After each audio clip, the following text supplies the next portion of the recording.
Olá, queridos amados irmãos, que a paz e a alegria do Senhor ressuscitado estejam em vossos corações, sejam todos muito bem-vindos e que alegria poder estarmos juntos, mais uma vez aqui através do nosso canal do YouTube, para poder meditar a Palavra de Deus.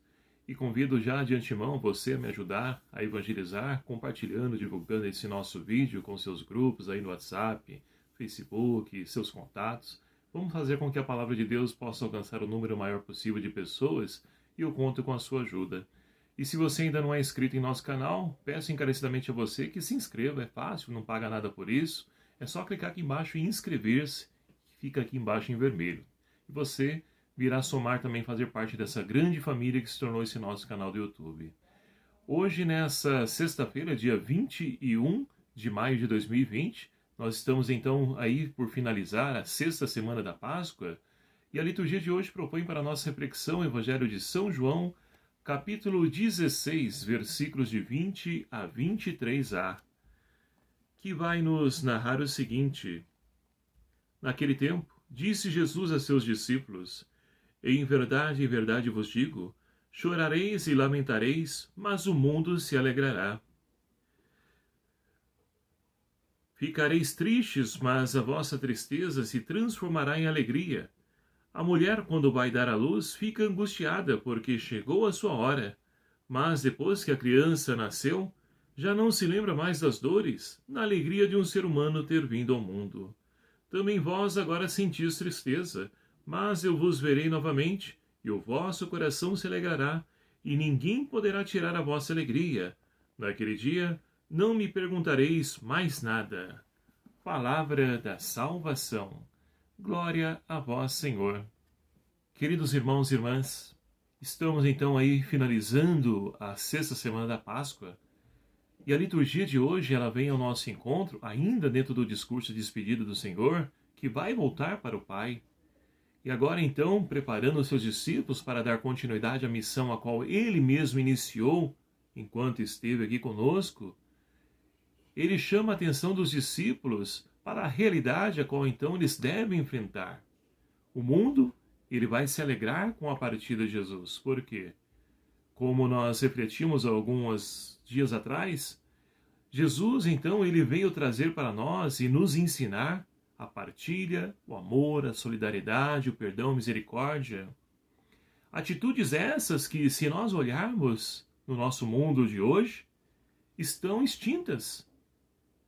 Então o mundo vai se alegrar porque onde há pessoas que se opõem diante daquele caminho ao qual o mundo de hoje apresenta, e que caminho é esse? É o caminho do consumismo, para poder fazer girar, mover a grande máquina capitalista a qual nós estamos inseridos dentro desse sistema. E assim então, se não há pessoas que se opõem diante desse projeto, dessa proposta, ora, o mundo se alegra. Enquanto os discípulos vão estar tristes porque não terão mais a presença física de Jesus entre eles. Mas Jesus vai dizer, olha, assim, ele vai usar esse exemplo, essa metáfora, assim como a mulher que está prestes a dar à luz, ela então sofre com as dores, mas logo que a criança nasce, ela se alegra, porque ela se esquece de toda a dor, de todo o sofrimento, porque gerou a vida. Assim também será com os discípulos. Meus queridos amados irmãos, e aqui nós podemos então aproveitar esse mesmo exemplo de Jesus e perceber a mulher quando está prestes a dar à luz, em trabalho de parto, ela sofre muito.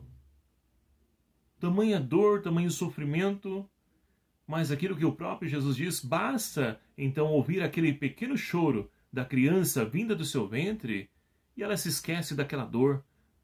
Ela se esquece de tudo aquele sofrimento que ela passou, porque a alegria de poder então ver a vida gerada no seu ventre é maior do que todo e qualquer sofrimento. E na nossa vida também é assim, devemos olhar dessa forma. Muitas vezes passamos por situações difíceis, de dor, de sofrimento, de tribulações e perseguições, só que não conseguimos enxergar além dessa realidade física. Não conseguimos compreender o paraquê daquele sofrimento, daquela atitude. Então tudo isso tem um paraquê, um propósito, e nós precisamos descobrir isso, para que nós possamos então nos alegrar porque aquele sofrimento serviu para poder gerar uma vida nova em cada um de nós. Atitudes novas em cada um de nós. Então é para isso a dor, o sofrimento. Não é castigo, não é punição de Deus. Deus não pune, não castiga ninguém. Somos nós que colhemos os frutos das nossas escolhas. E quantas pessoas, infelizmente, têm escolhido coisas erradas no dia de hoje? E essa pandemia que nós estamos vivenciando, ela tem também o seu paraquê.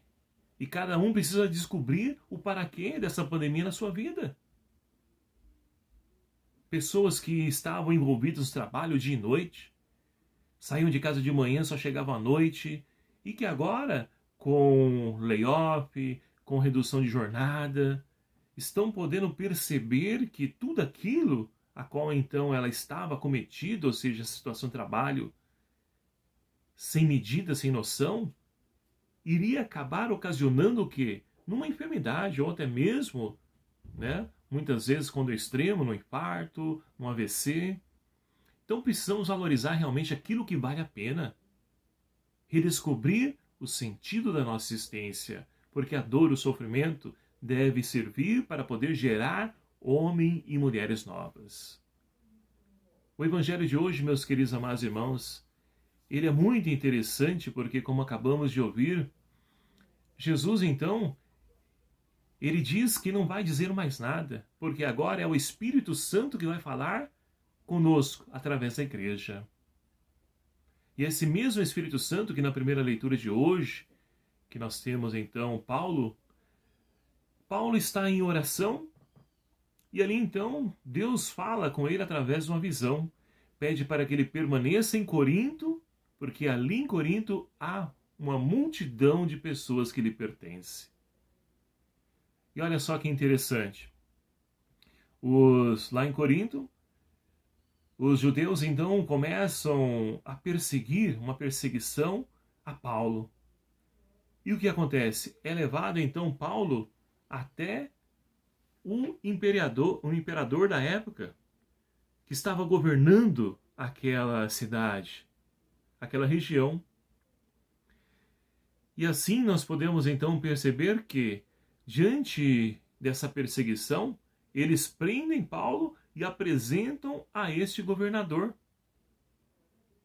Só que esse imperador, chamado Galião, ele então vai dizer o seguinte para os judeus: olha, vocês que trouxeram esse homem aqui para que eu pudesse então ali tomar uma postura diante dele, essas questões que vocês me apresentam são questões de fé.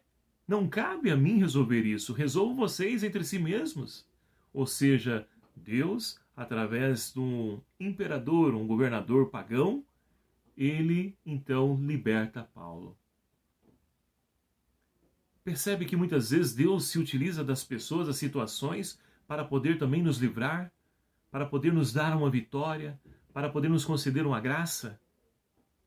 Esse é o nosso Deus, que não nos abandona jamais. Agora nós precisamos confiar, acreditar. E só conseguimos confiar, acreditar, se nós tivermos aquilo que é a base, a fé. E a fé, meus queridos amados irmãos, a carta de Paulo aos Romanos vai dizer, se dá pela escuta da palavra. É através da palavra que nós vamos alimentar, solidificar a nossa fé. E assim como a fé sólida, nada e nenhuma ventania, tempestade, tsunami, furacão, nada pode nos abalar. Porque nós estamos então embasados, fundamentados naquele que é a rocha, Jesus Cristo. Ele é o centro da nossa fé. Então, não há pandemia, não há desemprego, não há necessidade, seja ela física ou espiritual, que possa nos perturbar, nos abalar, nos tirar do nosso centro. Porque nós cremos naquele que tudo pode. E assim então Paulo ainda continua 18 meses lá entre os Coríntios e pôde ali então construir uma comunidade. E pôde viver o principal, que é a vontade do Senhor. Para que assim então, como o salmista de hoje nos convida, o Senhor, ele possa ser o grande rei, não somente da nossa vida, mas de toda a terra. E o Senhor convida, chama cada um de nós para que nós possamos também ser sinais da sua presença, para que toda a terra possa acolhê-lo como o rei da sua vida, como o rei de suas famílias. Portanto, meus queridos amados irmãos, peçamos a intercessão de Maria Santíssima. Ela, melhor do que ninguém, soube viver a vontade do Senhor, que ela nos inspire e nos ajude a podermos fazer o mesmo, para que assim, impelidos, imbuídos desse Espírito Santo, possamos então também viver aquilo que é a vontade do Senhor, na alegria de que não há dor que possa ser superada quando nós temos Jesus como centro, como alicerce da nossa vida. Louvado seja o nome do nosso Senhor Jesus Cristo, para sempre seja louvado. Muito obrigado a você, meu querido amado irmão, e vamos pedir a bênção de Deus que venha sobre cada um de nós. O Senhor esteja convosco, Ele está no meio de nós. Por intercessão de São Padre Pio, abençoe-vos o Deus Todo-Poderoso, Pai, Filho e o Espírito Santo. Amém. Um abraço fraterno, até o próximo vídeo, se assim nos permitir. Espero por você.